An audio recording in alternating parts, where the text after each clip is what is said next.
સુરત શહેર પોલીસ દ્વારા થેલિસેમિયાના રોગથી પીડાતા બાળકોના દત્તક લેવામાં આવેલા છે. એના માટે દર માહ અમે લોકો જો બ્લડ કેમ્પનું આયોજન કરીએ છીએ અને આ અલગ અલગ જુદા જુદા બ્લડ બેંકોના માધ્યમથી એવા આપણા થેલિસેમિયાગ્રસ્ત બાળકો પાસે આ બ્લડ જાય છે. આવનાર 13 તારીખના રોજ સ્વામિનારાયણ ગુરુકુલ વેડ રોડ ખાતે સુરત શહેર પોલીસ અને સ્વામિનારાયણ ગુરુકુલ વેડ રોડના સંયુક્ત ઉપક્રમે આપણા 9 વાગે પછીથી બ્લડ ડોનેશન કેમ્પ રાખવામાં આવેલા છે. અમારા બધા નગરજનોના અપીલ છે કે પોલીસના અધિકારીઓ, કર્મચારીઓ અને સ્વામિનારાયણ ગુરુકુલના જે સભ્યો આ બધા લોકો જો બ્લડ ડોનેટ કરવાના છે, આ બધાને અમે અપીલ કરીએ છીએ આપ આ નોબલ કોઝમાં જોડાઓ. આ એક ઉત્તમ કાર્યમાં આપ બી સહભાગી બનવો જોઈએ અને આપણા સુરત શહેરમાં જો થેલેસેમિયાગ્રસ્ત બાળકો છે એના જો બ્લડોની જરૂરત પડતી રહે છે એના અમે લોકો જો બ્લડ આપી શકીએ.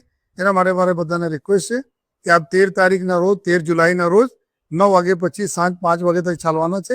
આપ બ્લડ ડોનેશન કેમ્પને જોડાઓ.